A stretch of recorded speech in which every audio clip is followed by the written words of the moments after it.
On y va. Allez, donc aujourd'hui, Daf Chavchet, page 28, Masechet Shabbat Perek Sheni. Nous sommes arrêtés Daf Chav Zayin en bas de la page, aux deux points. Vayotse mina etz eno mitame tumat ho alim et la pishtan. Donc on avait vu dans la Mishnah que tout ce qui sort de l'arbre et non mitame tumat ho alim. Donc si maintenant il y a ce qu'on appelle tumat ho alim, s'il y a au L une tente, d'accord, et sous cette tente-là, il y a un mètre, on sait que tout ce qui est à l'intérieur et les kélim, ils contractent l'impureté du mort. En revanche, si maintenant le OL, le toit, il est fait de pishtan, il est fait de lin, à ce moment-là, même le OL, il devient tamé. En revanche, pour les autres choses, le OL, il ne contracte pas l'impureté, uniquement les choses qui sont à l'intérieur. Donc, c'est ce qu'on a dit dans la Mishnah. Mais Nalan, la Gemara dit non, c'est cela, que si le OL, il est de pishtan, c'est métamé, ça rend impur. Amar Rabbi Azar, il dit, Gmar Ohel mi mishkan. Donc, Rabbi Azar, il fait ce qu'on appelle une Xera Shava. Il va faire donc l'association, il va rapprocher deux mots. Le mot ici, c'est le mot OL, OL, et on va apprendre de Mishkan, du OL du Mishkan, de la tente du Mishkan, du tabernacle dans le désert. Ktivacha, c'est écrit ici, Zot HaTorah Adam ki yamut be'OL. Donc à propos de la Tumat Met, c'est marqué, voici donc les règles, l'homme qui yamut be'OL, qui va donc décéder, dont le corps se retrouve dans un OL, c'est-à-dire recouvert. À ce moment-là, la suite, on va voir que toutes les personnes et tous les kélis qui sont à l'intérieur, ils sont tmeim. Pourtiv atam. Et donc, c'est écrit là-bas à propos du Mishkan, vaifroset haoel à la Mishkan. Donc, on voit que sur le Mishkan, il y avait quelque chose qui était, il y avait un toit sur le Mishkan. On verra après qu'il y avait plusieurs toits, plusieurs parties. On verra un peu plus tard. Donc, il dit, on voit vaifroset haoel à la Mishkan. On dit mal et alan, comme là-bas dans le Mishkan, le Hoel, c'était un Hoel de quoi? Chez le Pishtan, il était fait en lin. Karoui Hoel, et on voit que le Hoel, ce qui est fait en Pishtan, il est appelé Hoel. Il dit Afghan, la même chose ici, chez le Pishtan, Karoui Hoel. Il dit la même chose pour le maître.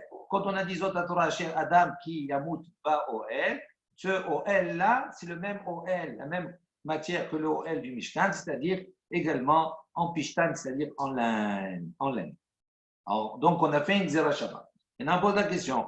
Imale alan, shizurin bechutan kaful shesh. Afkan, shizurin bechutan kaful shesh. Alors, d'ici maintenant, tu fais la Xera Shabbat, c'est-à-dire si tu rapproches les deux sujets, le Mishkan et le Met, il dit, en disant que le OL qu'il y a, c'est un OL qui est en pishtan. Il dit à ce moment-là, pourquoi on ne va pas plus loin, on exige plus? On fait la comparaison totale. Il dit là-bas, à propos du OL du Mishkan, cette tenture qui était au-dessus du Mishkan, là-bas, les fils chez Zurim, Bechutan, Kafut, Shesh, ils étaient donc composés de 6 fils. Donc, c'était une exigence là-bas. Donc, c'est-à-dire le lin qui était tissé, il était tissé de 6 fils. Il dit donc, si c'est comme cela, Afghan, la même chose ici pour le mettre, à partir de quand on va dire qu'un OL qui est au-dessus du mètre, qui est en pishtan et qui contracte l'impureté, à partir du moment, chez Zorin, Bechutan, Kafut, Shesh, les mêmes exigences, on va apprendre, on apprend tout. Donc, si c'est un OL en pishtan qui est tissé de 6 fils, à ce moment-là, c'est métamé. Sinon, non. Talmud Lomar dit non, on ne peut pas dire comme cela parce que OL, Riba. Donc, ça veut dire à partir, parce qu'on voit là-bas, qu'on a dit plusieurs fois OL, le mot OL, il est répété plusieurs fois. Donc, s'il est répété plusieurs fois, riba, ça veut dire quoi? C'est pour inclure toutes les autres tentures, d'accord? Même si ce n'est pas fait avec 6 fils. Alors, il y a IOL, riba. Donc, si maintenant tu vas venir que OL, il est venu pour étendre la chose, c'est-à-dire que non seulement Pishtan qui est avec 6 fils, mais même Pishtan qui n'a pas avec 6 fils, ça devient tamé. Il dit à Phil, donc à ce moment-là, puisque tu étends la chose, étends, à Philou Kolmile, un ami. Il dit étends à toute autre matière, pas uniquement que le pishtan. Il dit, Imken, si tu vas dire qu'on étend, que OL, on étend à tout, Imken, Xera Shava, Mai Ha'anele. Il dit à ce moment-là, qu'est-ce que j'ai besoin de la Xera Shava? Pourquoi j'ai besoin de la Xera Shava? Puisque c'est marqué OL. On a là-bas, on a dit, on a multiplié le mot OL. Donc on étend à toutes les tentures. Donc on n'a plus besoin de la Xera Shava. Donc c'est sûr que si la Gzera Shava on l'a fait, ça veut dire qu'on parle uniquement que de Pishtan. Il dit Ve'emam ale'alan krashin, afkan krashin. Il dit est-ce qu'on ne peut pas dire là-bas pour le Mishkan, on voit que krashin, les planches aussi, elles sont appelées Mishkan, elles font partie du Mishkan.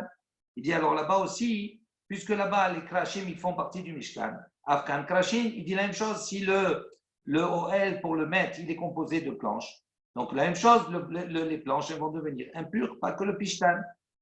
Il dit Amar Kra, le passouk qu'il a dit, Ve'asita kerashim la Mishkan. Il dit non, c'est pas la même chose pour les krashim. Pourquoi? Parce que pour les planches, c'est marqué Ve'asita, et tu feras krashim des planches, la Mishkan, pour le Mishkan. Mais on voit qu'on n'a pas appelé les krashim, on n'a pas appelé Mishkan, on n'a pas appelé Mishkan. On a dit la Mishkan, c'est pour le Mishkan. Donc, comme ça ne s'appelle pas Mishkan, donc ça ne fait pas partie des matières qui prennent également l'impureté. Alors, c'est pour ça qu'il dit Mishkan Karoui, Mishkan. Il dit donc Mishkan, ce qui est appelé Mishkan, donc le OL, on voit que le OL, il est appelé Mishkan, donc c'est pour ça que le OL, il est métamé. Ve'en krashim kroin Mishkan. En revanche, les krashim, les planches, ils ne sont pas appelés Mishkan. Il dit la me'ata, il dit mais voilà, maintenant il y en a Ve'asita mirse la OL. Donc on a un passage qui nous dit Ve'asita mirse la OL. Donc si tu dis comme cela, à partir du moment où c'est marqué la Mishkan, là quelque chose, ça veut dire pour. Donc ça veut dire qu'on ne peut pas l'inclure.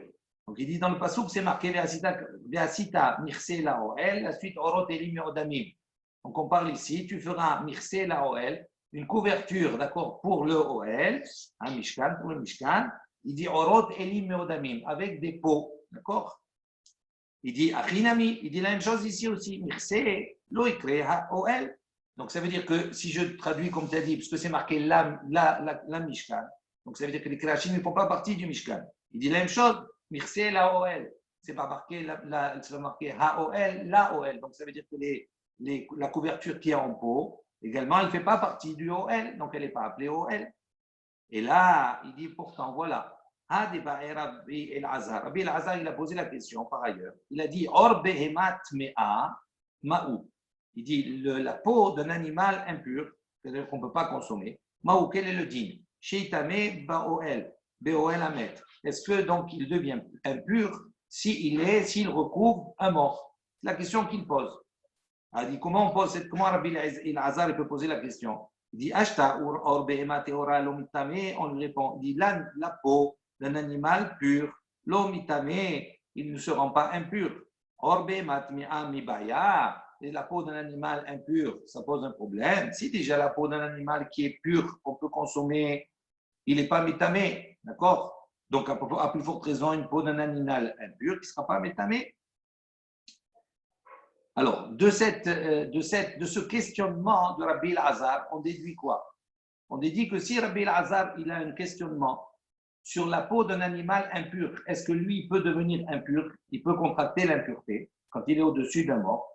Ça sous-entend que pour lui, Rabbi El-Azhar, il considère qu'une peau d'un animal pur, d'accord, il contracte l'impureté. Et donc, ça serait contraire à ce qu'on a dit précédemment. Parce que sur le Mishkan, il y avait trois OL.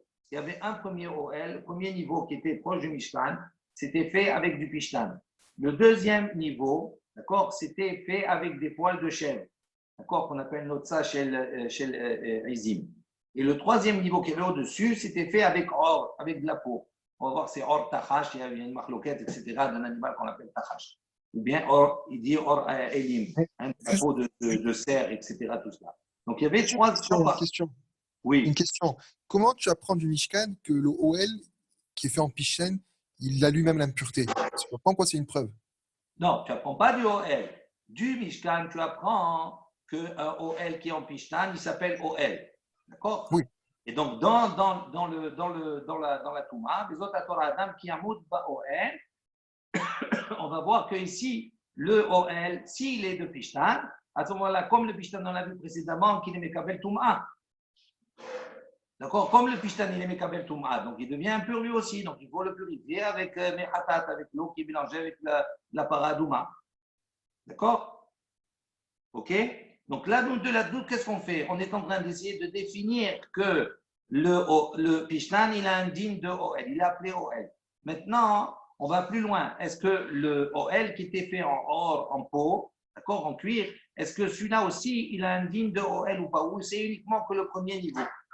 Alors, d'après l'interrogation de Rabbi Lazar, lui, il a l'interrogation. Donc, s'il a l'interrogation, or Behemat Mea ou s'il pose la question d'une Behemat Mea, donc ça veut dire que pour une Behemat Théora, lui, il pense que c'est métamé, qu'elle contracte l'impureté. D'accord? Donc, comment toi, tu peux dire que à chaque fois que c'est marqué les OL, la OL, ça veut dire que le OL qui est en or, il ne s'appelle pas Mishkan, et donc il ne peut pas être métamé. Donc, ça, on voit qu'autrement, Rabbi Lazar, il n'aurait pas posé la question. Si la peau, elle ne contracte pas l'impureté à la base, il ne peut pas poser la question pour une peau impure, d'un animal impur. Si pour un animal pur, il ne peut pas contracter l'impureté. Donc, à plus forte raison, pour un animal impur qui ne contracte pas l'impureté. Alors, il répond Shane Atam de Adar Adrekra. Il dit c'est différent là-bas, parce que le passou qui va revenir, donc il va y avoir un autre verset qui va être précisé, directive. C'est marqué là-bas à propos de Bene Gershon. Ça marche? À propos de Bene Gershon, on nous dit là-bas, Venasou et Yeriot Mishkan. Ils étaient porteurs, c'est eux qui portaient Yeriot Mishkan, les tentures du Mishkan, Ve'eto El Moed, et la tente d'assignation, Mirseou ou Mirse Atahash. Mirseou, sa couverture, ou Mirse Atahash, et la couverture du Tahash. D'accord? Il dit là-bas, Asher Alab qui avait sur lui. Et là-bas, il dit Mekish Elyon les Tarton. Quand on a dit Mirse ou Mirse Atahash, on a ici, on fait un Ekesh, on fait un rapprochement entre la couverture supérieure et la couverture intérieure, qui était au deuxième niveau. On ne parle pas du Pishtan ici. Donc, il y avait deux couvertures. Il y avait la couverture au deuxième niveau de poils de chèvre. Donc, ce qui est Tarton, c'est la couverture de poils de chèvre. Et ce qui est Elon, c'est la couverture de peau. Il dit donc, comme dans le passage qu'il fait à Ekesh, il rapproche les deux pour apprendre l'un de l'autre. Ma tarton karouille OL, de la même manière que le tarton, c'est-à-dire la couverture qui était en poil de chèvre, il est appelé OL, parce que c'est marqué Mishkan Bet OL Moed. Af Elion karouille OL. Il dit même la couverture supérieure qui était faite de peau, karouille OL, elle est appelée également OL. Donc d'ici, on apprend quoi? On apprend que quelles sont les matières. Il n'y a pas uniquement que le pishtan. Le pishtan, il est mekabel tum'a parce qu'il est appelé OL, ok, comme on a vu au début. Mais également, il y a les deux autres couvertures, la couverture qui était fait en poil de chèvre et la couverture qui était faite en peau. D'accord, que eux également, ils ont le statut de OL, ils sont appelés Mishkan, et donc eux aussi, ils contractent la tum'a. Mais dans notre Mishnah, on a rappelé que le pishtan, parce qu'on sort de l'arbre. Donc, c'est pour ça qu'on n'a pas inclus dans notre Mishnah. Donc, parce Rabbi, que notre matière, ça ne sort pas de l'arbre, ça sort d'un animal. Oui. donc la question de Rabbi Elazar, à savoir si uniquement les peaux pures, ils contractent la truc ou non, mais qu'est-ce qui nous amène de plus, nous? Ça veut dire, nous, au départ, on a apporté cette question. On a dit, comment il peut poser une question si à la base, les peaux d'un animal pur, ils ne peuvent pas contracter l'impureté? Tu ne poses pas la question si c'est connu, si c'est su pour tout le monde, si c'est accordé pour tout le monde que les peaux d'un animal pur, comme ici la peau de Ortachash ou autre chose, elles ne contractent pas l'impureté. Tu ne poses pas pour les peaux d'un animal impur. Donc quand lui, il a posé la question, ça veut dire que c'est compris comme ça. Donc maintenant, on vient de voir quoi? On vient de voir que la question que Rabbi Lazar a posée, elle est censée. D'accord? Et la réponse, on va discuter sur cela maintenant. D'accord? Non, elle est censée, mais en quoi ça nous ramène de plus à savoir qu'une peau qui est impure, elle contracte aussi l'impureté? Non, c'est pour savoir. Ça veut dire que si maintenant tu as un savoir maître, quoi? Et pourquoi pas le dire? Parce que quand tu as un maître, quand le maître il est dans un OL, d'accord? Si tu vas dire maintenant que tout ce qui est à l'intérieur, il devient tamé parce qu'il se trouve dans le même OL sous le toit d'un maître. Donc ça veut dire que tout ce qui est à l'intérieur va nécessiter une purification. Si maintenant, maintenant le ridouche, c'est quoi? C'est que même le OL, il nécessite une purification. S'il est fait de pishtan, comme il contracte l'impureté, l'impureté, elle ne se situe pas uniquement à l'intérieur, elle va toucher également le OL. Donc le OL nécessite une purification. Si maintenant c'est fait avec un OL, il est fait avec des peaux d'un animal impur. Donc ça veut dire que ça aussi, ça nécessite une purification. Et en quoi il était fait? En quoi il était fait l'OL? En quoi il était fait? Peu importe, un OL, c'est une maison. Dans une maison, ça s'appelle un OL dès qu'il y a un toit. Ils l'ont pas fait en peau de rhinocéros, hein, OL. C'est pas une tente? L'époque, Après, on ne sait ils pas. Tu peux faisaient- faire n'importe quelle peau, c'est ton problème. Quel est le problème? Le problème, c'est que c'est une peau qui est pure. C'est un Noël de luxe. Alors, c'est ça la question qu'il Non, faut mais c'est poser. une question qu'on se pose. Rhinocéros, la corne, comment on fait là? C'est ça, on va en parler tout à l'heure. Donc, c'est pour ça la question de Rabbi Hazar. Au niveau de la Toum'a, Rabbi Hazar, il a besoin de savoir si cette Toum'a-là du OL, elle s'applique à tout ou elle s'applique à certaines choses. On définit les choses, c'est tout. On continue. Goufa, on revient sur cela. Ba'e Rabbi Hazar. Rabbi Hazar, il a posé la question. Or,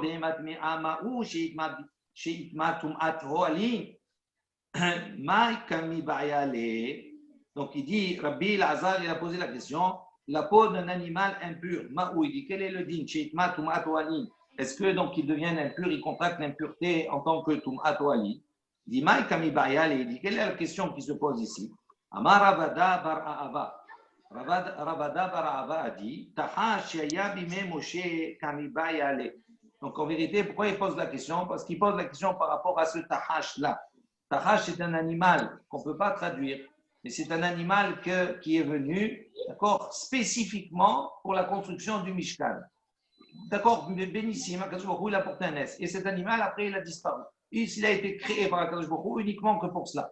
Alors il dit maintenant, il pose la question Tahash et Amimé Moshe. Le Tahash qu'il y avait à l'époque de Moshe, Kamibaya, il pose la question Tamé Haya ou Taor Haya. Est-ce que cet animal-là, il était Tamé? Ça veut dire un animal qui n'était pas consommable, qui n'avait pas les signes de pureté d'un animal pur. Ou Taor, ou bien non, c'était un animal qui était considéré Taor, c'est-à-dire il était ruminant certainement et qui avait les sabots fendus. Pose la question. Amar Rav Yosef, il dit Maïti Ba'ele Tanina lo ucheru limlechet shamayim ela or be'ema teora bilbat. Rav Yosef, il lui dit qu'est-ce que tu poses la question? Pourquoi tu as besoin de te poser la question? Voilà, Tanina, on a enseigné par ailleurs. On a dit lo ucheru limlechet shamayim. Il dit pour limlechet shamayim, pour le travail divin, on n'autorisait pas uniquement ela or be'ema teora bilbat, uniquement de la peau d'un animal qui était pur.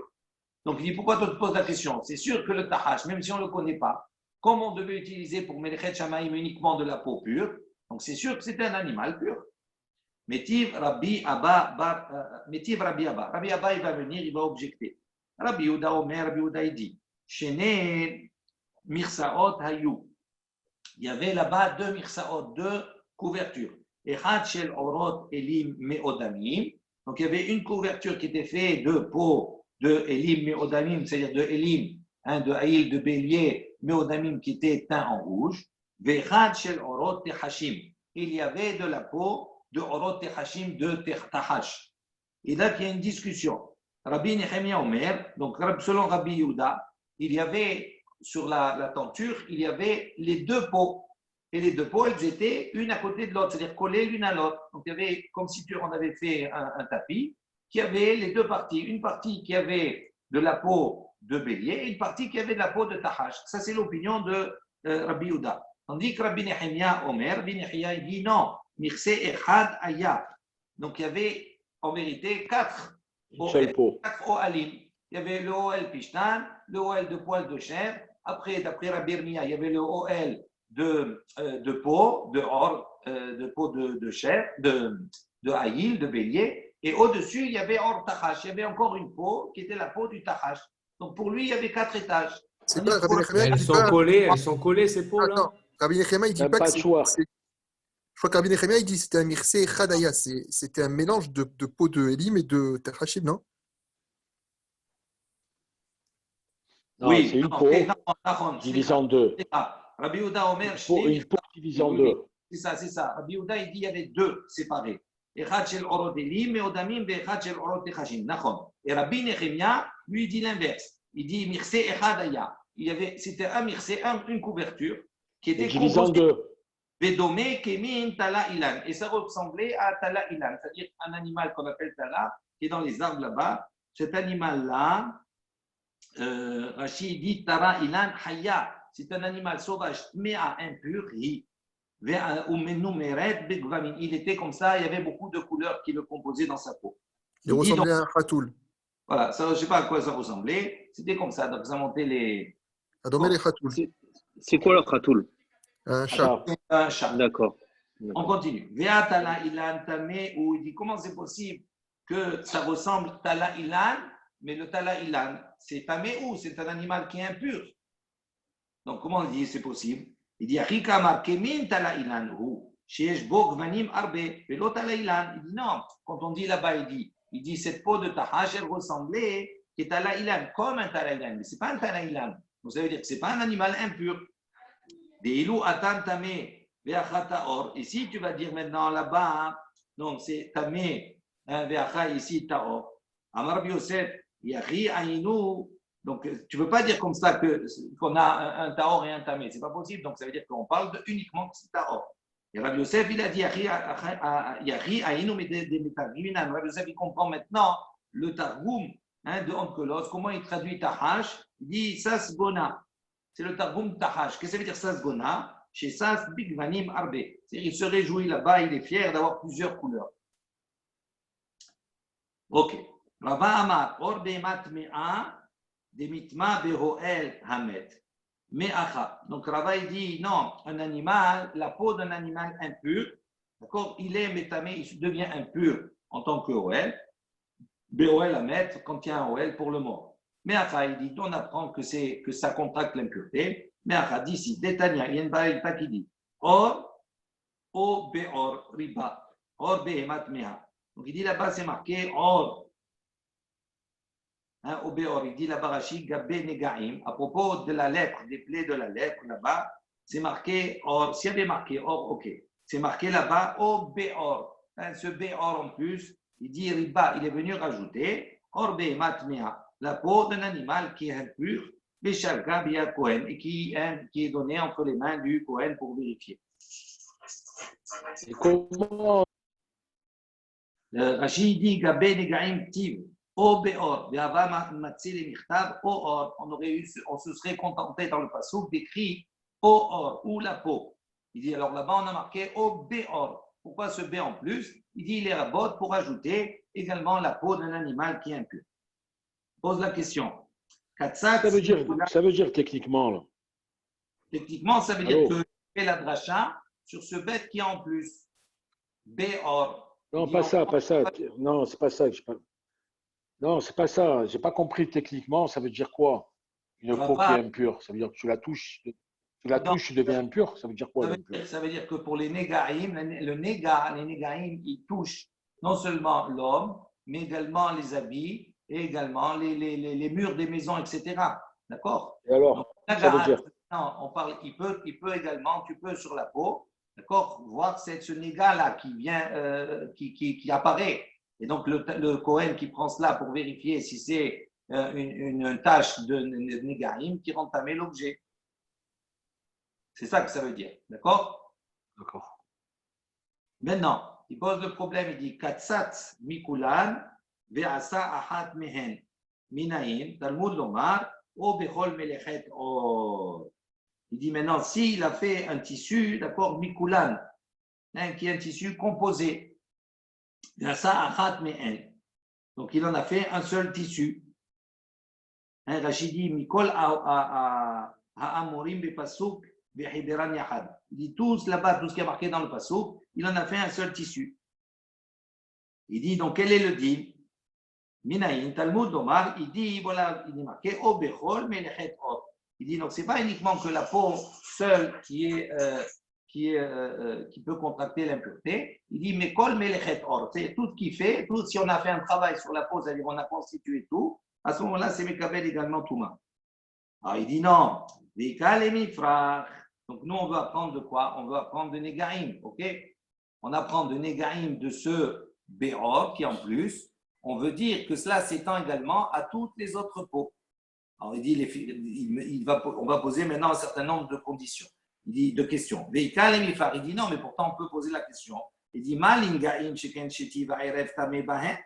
non, tu ne peux pas prendre deux négaïm. Pourquoi? Parce que dans négaïm, il y a une khumra particulière. C'est quoi? C'est que dès la touma, elle peut être contractée dès qu'il y a chétiv va'erev, c'est-à-dire dès qu'il y a les fils, la trame et la chaîne. Donc, c'est une khumra, donc tu ne peux pas prendre d'un élément comme cela où il y a une khumra particulière qu'il n'y a pas chez les autres. Il dit, et là, Gmar Bisheratzim, il dit, alors tu n'as qu'à prendre de Sheratzim, de la Toum'a, de Sheretz, c'est-à-dire des reptiles, des Tanya, comme on a vu la Baraita, Or Enli, et la Or Behema Teora, Or Behemat Mea Minayin, Tamul Lomar, Or. Il dit la même chose, là-bas dans les Sheratzim, on a une Baraita qui dit, Or Enli, et la Or Behema Teora. Donc là-bas, s'il y avait marqué le mot Or seul pour les Sheratzim, j'aurais appris la peau de quoi? Behema Teora, d'un animal qui est pur. Or Behemat Mea Minayin, d'où je sais que également, d'accord, ça peut, la peau d'un animal qui est impur, ça peut contracter une toum'at, une impureté des shratzim, des reptiles. Talmud Lomar, c'est marqué là-bas, O, or. Donc il y a également ce O qui est en plus, des rabots, la peau d'un animal qui est impur.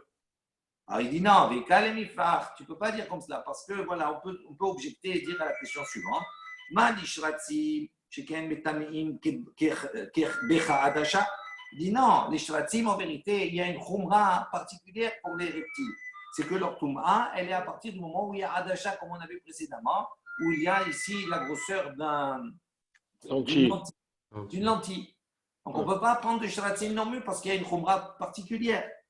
Alors il dit negaim yochichu. À ce moment-là, on retourne, on lui dit, mais à ce moment-là, voilà, negaim aussi, qui a une toum'a particulière, on peut apprendre, ça prouve, puisque là-bas c'est les kazaïm. Il dit Chazar Adin, non, c'est que gris, il gris là-bas la toum'a. Le Chazar Adin, lo reizé, keroizé, mais lo reizé, keroizé. Il dit on voit qu'on va tourner en rond. À chaque fois, on va apprendre de Negaim, on nous dit non, on ne peut pas parce qu'il y a une toum'a particulière. On ne veut pas apprendre de Sheratzim, on ne peut pas parce qu'il y a une toum'a particulière. Alors on revient sur Negaim. On va se reposer à chaque fois la même question et on fait aller-retour sans arrêt. Mais Rav, une petite question. Le O, il suffit pour inclure. On a vu deux fois l'exemple où O, il suffit. Là, on a O et B. On a O et B or. Donc, on a deux choses. On a O, B or. Mais O, déjà, il est en plus, déjà, le O. Non. Dans le Negaim, il n'y a pas O, B or. Il est Tania or, et après, il y a marqué O, B or, avec le bet uniquement. D'accord? Dans la Baraita qu'on a vu juste avant, on a vu O, B or. Oui, mais c'est marqué O tout le long. C'est marqué O tout le long. Il faut reprendre le passouk, tu vas voir. Ah, d'accord, ok. J'ai compris de ton truc.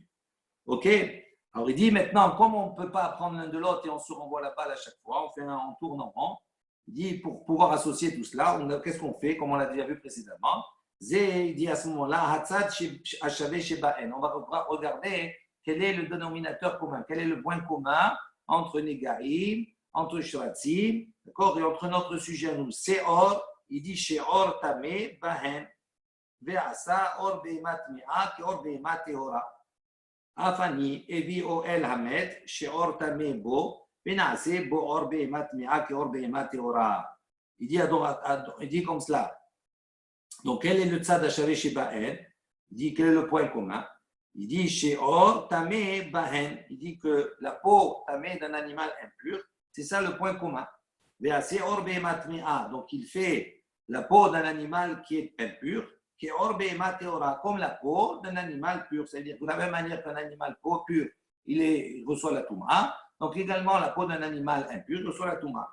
Il dit Afani, la même chose ici. Avi Hoel Amet, chez Or Tamé Bo, Pinasa Bo Or Behemat Mea, qui Or Behemat Teora. Il dit je peux apporter ici que le Hoel Amet, maintenant, le Hoel du mort.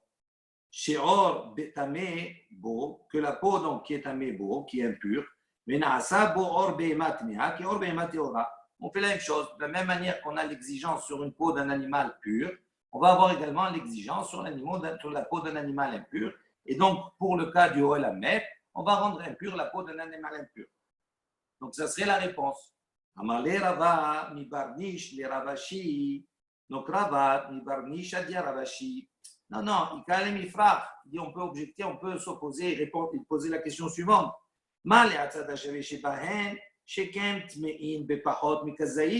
Il dit non, quel est le point commun entre Negaim et Shratzim? C'est que là-bas, leur Toum'a, elle se définit avec des mesures qui sont moins qu'un Kazaït. Ça veut dire quoi? Ça veut dire que la mesure de Hadasha, c'est la mesure d'un comment ça s'appelle, d'une lentille. Et gris, ça c'est la mesure pour les sharatzim, ça veut dire que c'est un petit peu plus. Non, pardon, l'inverse. Les sharatzim, les reptiles, c'est ka'adasha, comme les lentilles. Et negaim, c'est un peu plus gros. Kigri, c'est comme un pouce, c'est quelque chose qui est un peu plus gros. D'accord? La grosseur, elle est un peu plus grosse. Et pour le met, c'est kazaït. Donc on a dit quoi? Toi, nous, on veut apprendre que le OL d'un mètre qui serait fait en peau d'un animal impur, il est tamé. D'où j'apprends cela? Je l'apprends de Negaim et de Shratim, du point commun qu'il y a entre les deux. Il dit, c'est pas possible. Pourquoi?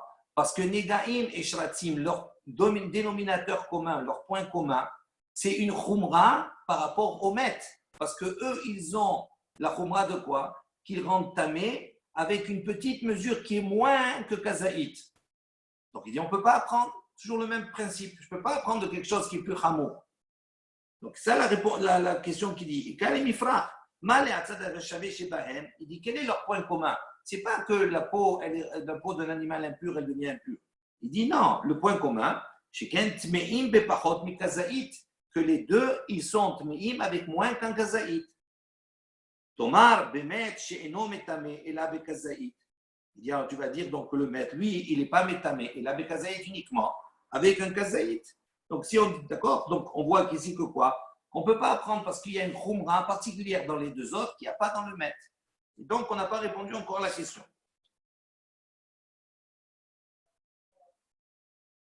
Et là, Amar Avan Barnish. Donc maintenant, qu'est-ce qu'on va faire? On va chercher maintenant une autre raison, une autre source qui nous enseigne, d'accord, que même la peau d'un animal qui est impur, elle contracte l'impureté dans le cas d'un OL Hamet. Ok? Donc, Atia, il apporte, il fait une Xerashava, Bexerashava, Minutza shel Izim. Des poils de Izim de la chèvre. Comment c'est possible? Chez un metame benegaim, metame behoel amet. Il dit, on voit pourquoi. Notza shel Izim, encore une peau qui est faite avec Notza shel Izim, avec des poils de chèvre. Chez un metame benegaim, eux, ils ne sont pas tamé benegaim. D'accord, ils ne contractent pas l'impureté des negaim, uniquement bishtan. Il dit, metame ohel amet. Et malgré cela, metame behoel amet, comme on a défini précédemment, puisque une des OL qu'il y avait sur le Mishkan, il était fait de Notza shel Izim. Donc, on voit que ça a le statut de OL, et donc c'est tamé dans le cas où il est au-dessus d'un mot. Donc, or, behemat mea, shemetamea benegaim. Il dit maintenant, la peau d'un animal impur qui contracte l'impureté, pour le negaim, pour la lèpre, inodine, shemetamea behoel hamet, la plus forte raison qu'elle, donc elle va être tamée, si elle est au-dessus d'un mot. Donc, il dit, voilà, on apprend par un kalvachomer. Il dit, Vela ha detane Rav Yosef, lo uksheru bimlechet shamaim, et la or be'ema teora bilbad, nema yelchita. Maintenant, on dit, mais comment c'est possible? Voilà, on a démontré que la peau d'un animal impur, il contracte l'impureté quand il est au-dessus d'un mot, quand il fait un OL au-dessus d'un mot. Il dit, mais pourtant, voilà, on a enseigné, Tané Rabbi Yosef, Rabbi Yosef, il a apporté une baraïta, il a dit, lo uksheru bimlechet shamaim, encore, concernant le travail divin, et là, or be'ema teora, on a uniquement, d'accord, permis la Behema Teora, un animal qui était pur, bilvad. Il dit les maïl chita. Donc, à quoi s'applique cet enseignement-là? Si maintenant on dit que dans le OL, d'accord, il y a la peau d'un animal impur, c'est valable. Donc, il dit comment à ce moment-là on comprend cet enseignement de Rav Yosef et de quoi il parle en vérité. Nous, on l'a apporté nous précédemment pour essayer d'étayer ce qu'on avait besoin de dire. D'accord, mais on cherche maintenant les maïl chita. Quelle est la loi qui s'applique à ça? Il dit non, là-bas, il parle de quoi? Il ne parle pas pour le OL, il parle des tfilin, il parle pour les tefilin. Tfilin, donc quoi? Que les tfilin, la peau sur laquelle on va devoir écrire les tfilin, il faut que ce soit fait avec des matéora. Ah, il dit non, mais on n'a pas besoin de Rav Yosef, de cet enseignement pour cela. Pourquoi? Tfilin, il est actif, où? Parce que pour les tfilin, c'est écrit explicitement. C'est marqué les man, qui est Torah Hashem, beficha, afin que la Torah Hashem, l'enseignement d'Akadosh Baruch Hu, soit beficha dans ta bouche. C'est dire beficha. Min hamutar beficha, ce qui est permis à ta bouche. Donc on voit qu'on a besoin, donc c'est marqué explicitement qu'on a besoin de la peau d'un animal qui est tahor, qui est pur, qu'on peut manger. Alors il dit non, et là les oran, Il dit peut-être c'est pour nous dire que Oran, ça veut dire la peau. Hein, on parle du cube, on parle de la peau avec laquelle on va confectionner les tefilines. Que là, Rabbi Yosef, il nous a dit uniquement d'un animal caché. Voilà, Abaye il a dit Shin shel tefilin. Donc le shin qui est sur les tefilines, qui est gravé dans les tefilines, il dit Alakha le Moshe Misinaï. C'est Alakha le Moshe Misinaï. D'accord? Et donc, c'est sûr que c'est Behema Teora. Et là, il dit non, alors c'est les Korchan Bessaharan ou le Tofran Begidin. C'est pour nous apprendre que quand on les Korchan, on va entourer les parachiotes avec Saharan, avec les poils, ou bien Tofran Begidin, on va coudre des filets. Ça doit être fait uniquement avec un animal qui est à or. C'est ça qu'il a dit Rabbi Yosef. Il dit Haname, Alakha le Moshe Misinaï. Là aussi, c'est Alakha le Moshe Misinaï. Donc, il n'y a pas besoin d'enseigner cela. Il dit où Détania. Donc, il est venu, Détania, il dit voilà une baraita, tefilin. Hein, d'où on voit ça? Merubbaot, les tefilin qui doivent être carrés. Alakha le Moshe Misinaï. Ça, c'est Alakha le Moshe Misinaï. C'est une Alakha depuis Moshe au Sinaï. Nichrechot Besaaran, Utfirata, Benitfarot, Begidim. Et le fait de les entourer, d'accord, avec leurs poils, avec des poils, et de les coudre avec des guidines, des nerfs. Et là, donc tout ça, on a vu quoi dans la Braïta? Que c'est la Khalem Moshe Misinaï, tout ça. Donc c'est sûr que ce n'est pas venu enseigner cela. Il dit, et là, il dit non. Donc là, il nous parle de quoi? Des retsuot, c'est des lanières. Des ha'amar bitzat retsuot shchorot, à la Khalem Moshe Misinaï. Donc il dit voilà, c'est pas possible pour l'Arabie ça qu'il a dit, même les retsuot shchorot,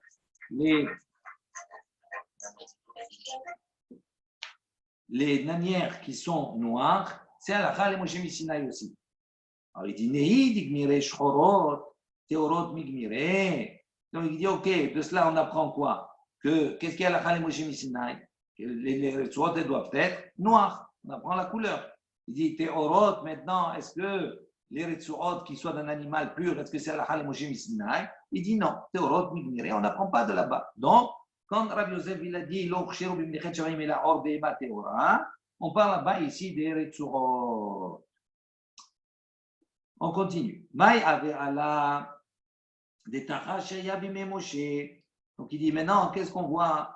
Hein, c'est quoi maintenant l'enseignement, on va dire, de tachash, hein, concernant le tachash, l'animal particulier qu'il y avait à l'époque de Moshe? L'animal qui a été créé pour ça. Amar, très bien. Amar Bil'a. Amar Bishimon ben Lakish, Omer Aya Rabbi Meir. Donc Rabbi Meir avait l'habitude de dire Tahash Aya Bime Moshe. Donc le Tahash, c'est un animal qui était à l'époque de Moshe Rabbeinu. Bria Mipne Atzma Haya. C'était une créature en soi.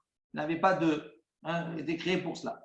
Velo Ichri'u Ba Chachamim Im Min Haya'u Im Min Behema'u. Et donc les Chachamim, ils n'ont pas à discuter de savoir maintenant si c'était un animal. Ils n'ont pas défini si c'était un animal qui était chaya, qui était un animal sauvage, ou bien si c'était un animal behema, domestique, une behema. Vekeren achat aitalo. Et cet animal-là, ce tahash, il avait une corne, bemitzro, sur son front. Hein, comme le rhinocéros. D'accord? Ulfi sha'a, nizdamen lo le Moshe, et il dit, donc au moment où il a eu besoin, cet animal il a été créé, il est apparu à Moshe Rabbeinu, et à Samimenu Mishkan, il a fait avec lui le Mishkan. Benignaz, et après cela, il a enterré, il a disparu. Midekamar keren achat, aitalo bemitzcho, shmamina taor haya.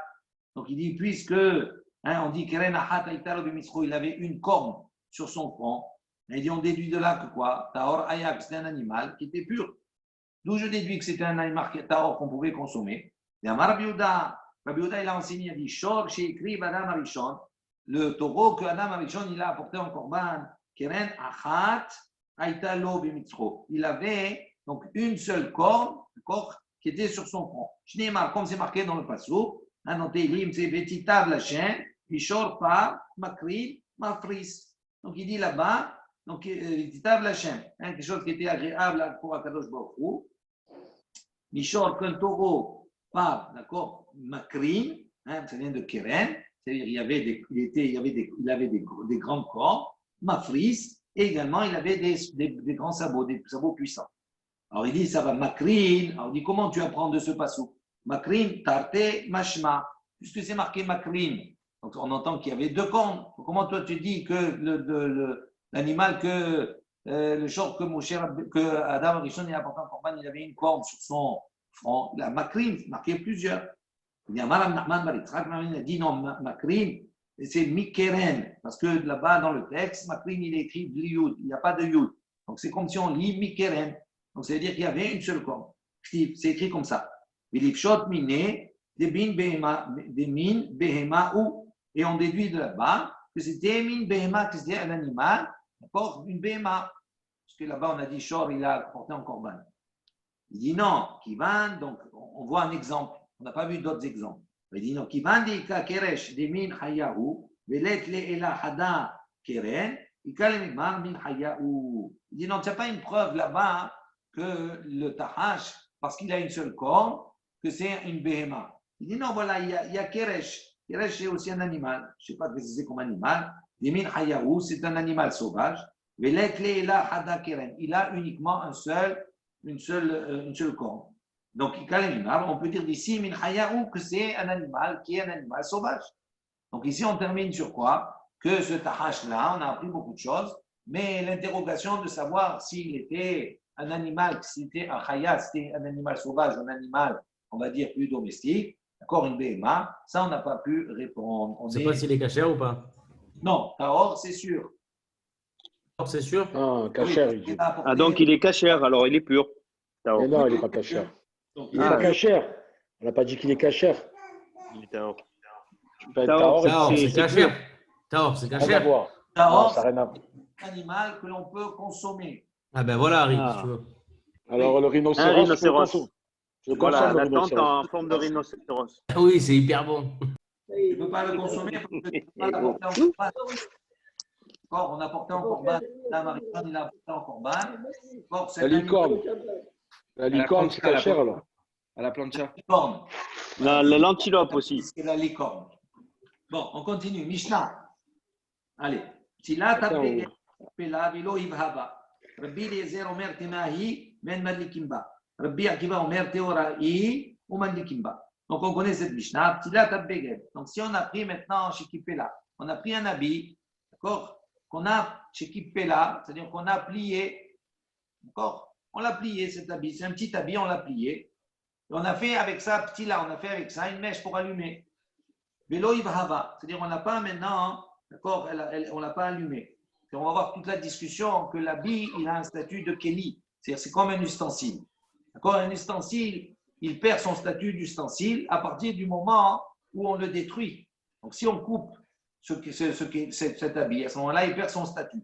Là, on ne parle pas de cela. On dit, là, ta baguette, c'est équipé là. On a pris un habit, on l'a plié. Mais c'est juste pour faire la mèche? C'est juste pour faire une mèche, cet habit? Pour faire la mèche. Pour faire la je ne sais pas pour quelle raison, on a pris une grande mèche. Rabbi Eliezer, qu'est-ce qu'il dit sur ça? Meha'i. C'est tamé.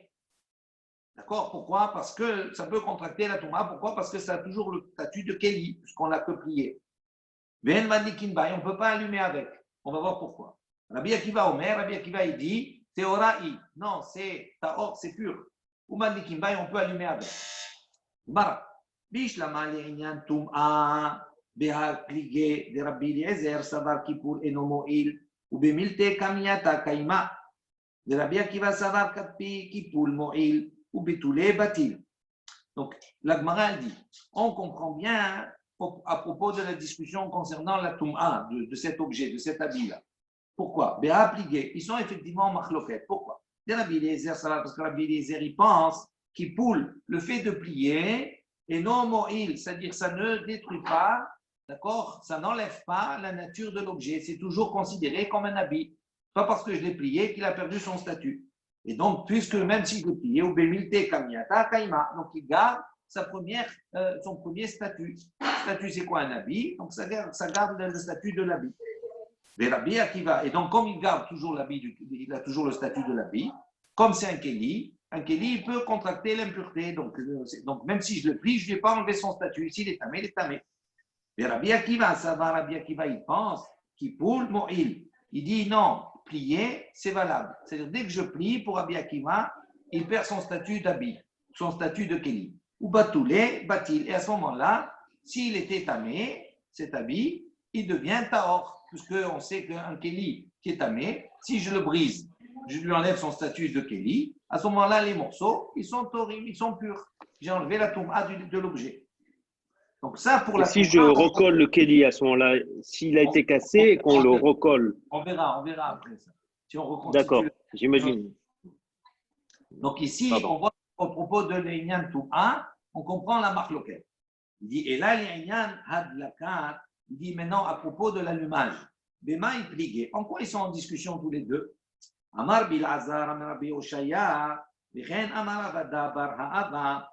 Donc, on va voir ici 4 points qu'il faut retenir, d'accord? Et on va avoir besoin de ces quatre définitions-là. La première, elle est là. Donc, la première, c'est Rabbi Azar, Amar Rabbi Oshaya, Vichen Amar Avada Bar Ha'ava. Avada Bar Ha'ava, il a dit aussi, Acha, ici on parle de quoi? Begimel al-gimel metsum samot askinan. On parle d'un tissu qui a 3 sur 3 doigts, donc il a 6 sur 6, metsum samot. Vraiment précisément, pas plus. Donc retenez ça, on parle d'un habit qui a 6 sur 6.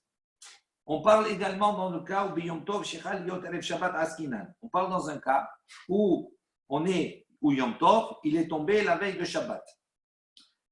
Ensuite, découlé Alma Itleou, le troisième point qu'il faut retenir, que tout le monde est d'accord pour dire Itleou de Rabbi Yehuda. Tout le monde est d'accord avec l'opinion de Rabbi Yehuda. De Amar, qu'est-ce qu'il a dit Rabbi Yehuda? Mesikin bakelim, ve'en mesikin beshivre kelim. Il dit pendant Yom Tov, on a le droit de brûler, c'est-à-dire d'utiliser pour le feu un objet. Si par exemple on a un objet en bois, on veut brûler avec, on peut. Mais on ne peut pas utiliser les shivrei kelim, les morceaux de l'objet. Ça veut dire quoi? Ça veut dire qu'il y a un principe dans Yom Tov, comme dans Shabbat, il y a un problème, ce qu'on appelle de moukhtse. Et dans le moukhtse, c'est-à-dire c'est quelque chose qui n'était pas préparé pour l'utiliser pendant Yom Tov. Il dit maintenant un objet qui peut être utilisé pendant Yom Tov, que je veux utiliser pour brûler, par exemple faire un bois et pour brûler, etc., tout ça, pour cuire quelque chose. Donc ça, il n'y a pas de problème. Mais si maintenant, pendant Yom Tov, cet objet-là, il s'est brisé. Donc, à partir du moment où il s'est brisé pendant Yom Tov, on considère que les morceaux qui sont là, ils n'existaient pas avant. Donc, on a le principe, on considère que ces morceaux, on leur donne le statut de nolad. C'est quelque chose qui vient de naître pendant Yom Tov. Donc, quelque chose qui vient de naître pendant Yom Tov ou Shabbat, c'est à ça, on n'a pas le droit de les utiliser. Donc, il dit, tout le monde est d'accord pour dire cela. Mais sikin bakelim, qu'on peut utiliser un keli pour rouler, même les sikim du shivrei kelim. Mais si l'objet s'est cassé pendant longtemps, on n'a pas le droit d'utiliser les morceaux pour rouler. Le quatrième point, il dit que tout le monde est d'accord. Ils ont également le principe de Oula. L'enseignement. Qu'est-ce qu'il a dit Oula? J'ai pas ici du scotch. Il dit celui qui allume la flamme, quand on allume la flamme, la petite lame, la flamme, on doit allumer Berov Ayotse. C'est-à-dire qu'il faut attendre que la majorité de la pétila, elle soit prise. D'accord? Donc, on allume et on attend que ça prenne. Donc, on a ces 4 principes. Vous les retenez. Rabbi Eliezer Saba, maintenant, Rabbi Eliezer, il pense. Qui poule et non moïl. Il dit, à partir du moment où on a plié le linge, d'accord, l'habit, ça ne marche pas. Ça n'enlève pas le statut de l'habit. Donc, l'habit, il est toujours habit. Mais qui va de Adlik B, pour ta, a bien les shivrei keli. Il dit, si maintenant, pendant Yom Tov, on allume là, qu'est-ce qui va se passer? On a dit, c'est un habit, on parle d'un habit qui est 3 sur 3. Mais Tzum, il a juste 3 sur 3. Comme Rabbi Eliezer, il considère que si même on plie ce morceau de tissu-là, d'accord, qui a 3 sur 3, il dit, si dès que je vais commencer à allumer, qu'est-ce qui va se passer? Cet habit, il va diminuer de 3 sur 3. Donc, s'il va diminuer de 3 sur 3, ça veut dire qu'il va perdre son statut de Kéli, il va devenir chivré, il va devenir chéver, il va devenir un morceau du Kéli.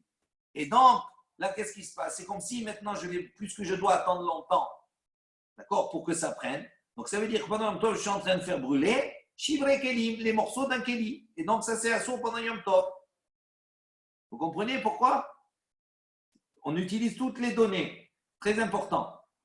L'objet, il a 3 sur 3. 3 doigts sur 3 doigts. On est d'accord? Si je le plie et que j'en fais une mèche, quand je vais brûler 3 doigts sur 3 doigts, Metsum Tsam, ça veut dire que dès que je commence à brûler, il devient moins que 3 sur 3. Donc, s'il devient moins que 3 sur 3, il perd son statut de Kéli. D'accord? Parce que dès qu'il y a 3 sur 3, c'est Mekabel Touma. Donc, ça veut dire qu'on considère que c'est un Kéli, s'il a un statut d'un objet, d'un vêtement. Donc, si je mets le feu, dès que je mets le feu, il devient, Chivre, il devient un morceau du Kéli. Il n'est plus le Kéli. Et donc, comme je dois attendre que la flamme elle prenne la totalité de la ptila, donc à ce moment-là, je suis en train de brûler pendant Yom Tov des morceaux de Kéli. Et donc, c'est assourd. Veri kamadlik, béché vers Kéli. Kamadlik, quand je suis en train d'allumer, d'accord, je suis en train d'allumer, de faire brûler, chez vers Kéli, une partie du Kéli, un morceau. Ça, c'est l'opinion de Rabbi Eliezer. Ça sert à quoi le Tnaï de Yom Tov chez Rabbi Erev Shabbat? Ça sert à quoi Yom Tov chez Rabbi Erev Shabbat? Parce que ça ne s'applique pas, parce qu'on est obligé de parler que c'est Yom Tov et que j'allume pour le Shabbat. La case c'est pour le Shabbat. Si c'était Erev Shabbat, c'était pas Yom Tov, c'était Chol, il n'y a pas de problème. Il n'y a pas de souci. D'accord? Ça, comme un des principes, c'est de dire qu'on n'a pas le droit pendant Yom Tov de brûler Shivrei Kelim parce que c'est Nolad. D'accord? Ça s'applique uniquement si c'est Yom Tov. Maintenant, quand on est Yom Tov Erev Shabbat, avant de rentrer dans Shabbat, on va avoir besoin d'allumer les nérotes du Shabbat. Donc, on va les allumer pendant Yom Tov. D'accord? Donc, si c'est interdit Shivrei Kelim de brûler pendant Yom Tov, c'est pour ça qu'on a porté ce cas-là. Donc, vendredi, c'est Yom Tov. Vendredi, c'est déjà Yom Tov, là. C'est Yom Tov, bien sûr que c'est Yom Tov. C'est pas Yom Tov de Shabbat. Yom Tov, bien sûr, on parle qu'il allume pendant Yom Tov, bien sûr. Maintenant, Rabbi Akiva, ça va. Rabbi Akiva, lui, il pense. Kipoul Mo'il dit non, à partir du moment où on plie, c'est fini, ça n'a plus le statut de l'habit. Mais un Torah Keli Alav, il n'y a plus de statut de Keli sur lui. Et quand il est en train d'allumer, il allume comme si un morceau de bois, de manière générale, mais il n'allume pas un objet. Et donc, il n'y a pas de problème. C'est pour ça qu'il dit c'est pur. Amar Rabbi Yosef, Haïnou Detanina. Rabbi Yosef, il dit voilà, on a enseigné Gimel al Gimel, Metsum Samot. Velo Yadana, les Maïr Eta. Rabbi Yosef, il a dit voilà, quand on avait enseigné cette Mishnah, cette Baraïta, on a dit 3 sur 3 Metsum Samot. On parle d'un morceau de tissu qui a 3 sur 3 doigts. Mais Metsum Samot, c'est-à-dire vraiment précisément, pas plus. Il dit jusqu'à maintenant, Lo Yadana, je ne savais pas à quoi ça correspondait. Les Maïr Eta, à quoi ça apportait l'alcha. Maintenant, je comprends. Umideka Metaretz Rav Ada Bar Ha'ava. Aliba de Rav Yehuda Shmamina que Rav Yehuda Svirale. Il dit maintenant, puisque Rav Ada Barahava, il a répondu à cette question au nom de Rav Yehuda. Donc ça sous-entend, est-ce qu'on peut déduire par là qu'il pense comme Rav Yehuda? Il dit, Oumiyama Rav Ada Barahava Achi, est-ce que vraiment Rav Ada Barahava, il a dit ainsi? Rav Ada Barahava, il a dit, Nochri Shechakak Tab Bik'at Israël. Misika biyom tov. Ve'amai nolad hu. Donc il dit, est-ce que Rav Nachman, Rav Ada Barahava, il pense comme Rabbi Yehuda que quoi? Que si maintenant un kéli s'est brisé pendant Yom Tov, ce kéli-là, il a une interdiction parce qu'il a l'interdiction de nolad. C'est comme s'il vient de naître, quelque chose de nouveau, il vient de naître qui n'existait pas avant, et donc on n'a pas le droit de l'utiliser. Est-ce que vraiment Rav Ada Barahava, il pense comme ça? Il dit pourtant, voilà, on a un autre enseignement par ailleurs de Rav Ada Barahava, où il dit là-bas, un ochri chez Hakak Babilkia d'Israël. Si un non-juif, Hakak Kav, il a créé un autre ustensile, des Bik'a d'Israël, dans une poutre qui appartenait à Israël, pendant Yom Tov. D'accord? Mais si Kav et Yom Tov, on a dit là-bas, il dit, on peut l'utiliser pour brûler avec Yom Tov. Ah, pourtant, voilà, on voit ici que quoi? Il a fait un nouveau Kéli, il n'existait pas. Il a fait pendant Yom Tov. Comment il dit on peut l'utiliser pour brûler? Il dit, pour quelle raison? Nolad où? Il est Nolad, ce qu'il dit là, il vient de naître. Non, il dit, les divrehem de Rabbi Eliezer Rabbi Akiva Ka'amar les vele los virale rava los virale. Donc il dit ici, non, Rav Ada Barahava, en vérité, les divrehem, il n'a pas parlé de son opinion à lui. Il a rapporté simplement selon leurs propos à eux. Les propos de Rabbi Eliezer et les propos de Rabbi Akiva. Donc, il parle uniquement par rapport à leur opinion à eux. Mais lui, il ose virale, il ne pense pas comme cela. Rava Amar, Ainut Amad de Rabbi Eliezer, לפי שאין מדליקין בפתילה שאינן מחורכת, ולא בסמרטוטין שאינן מחורכים. Donc Rava Amar, il dit, Ainut Amad de Rabbi Eliezer, la raison de Rabbi Eliezer, les filles parce que chez En Madikin, pour quelle raison donc on n'allume pas avec ce tissu comme cela? Il dit parce qu'on n'a pas le droit d'allumer avec une ptila chez Ena Mechurechet, c'est-à-dire qui ne brûle pas bien, qui ne brûle pas. Les filles roulent également vélo bismartutin chez Ena Mechurachim, avec des morceaux de tissu comme ça qui ne peuvent pas bien brûler. Et là, Hadetane Rav Yosef, Gimel al Gimel Betsum Samot, Lemay Ilcheta. Il dit maintenant, ce que Rav Yosef il a enseigné, il a dit 3 sur 3 doigts, mais Tsum Tsamot, juste. Il dit Lemay Ilcheta. En quoi, de quel halakha il parle là-bas? Il dit les Inyan Tum'a. En vérité, il parle là-bas du Inyan de la Tum'a. Dites-nous, combien une Mishnah qui enseigne qui dit Shalosh al Shalosh, chez Amrou, donc 3 doigts sur 3 doigts qu'ils ont dit les Chachamits, Chutz Minam Melal, à l'exception du Melal. Melal, c'est quoi? C'est l'ourlet. Il dit, qu'est-ce qu'il dit? Comment on compte ce 3 sur 3? On voit qu'il y a une discussion. Il dit le 3 sur 3, qu'on considère que c'est considéré comme un Kéli qui a une valeur. Donc, c'est pour ça qu'il est Mekabel Toum'a.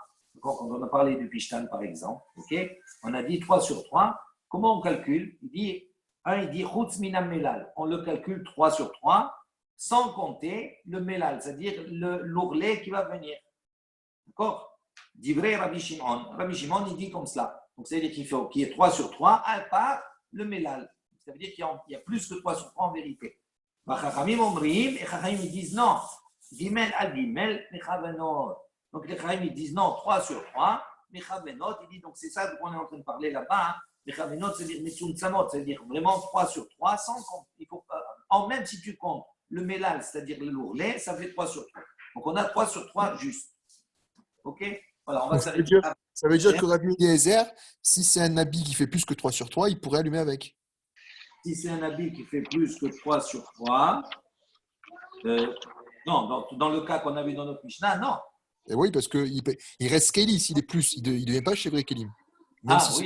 Oui. Non, mais ça, oui, mais même s'il reste Kéli, peut-être qu'il y a d'autres raisons que non. Mais effectivement, d'après ce qu'on a dit précédemment, à partir du moment où il a plus que 3 sur 3, quand il va allumer, il ne va pas rendre l'objet chiffré, il ne va pas rendre Chevre Kélim, il ne va pas rendre l'objet qu'une partie de l'objet. L'objet restera toujours objet. Il reste tamé. Bon, là, ça serait moutard, effectivement. Il pourrait allumer avec, ok. Oui, bien sûr. Tout à fait. OK?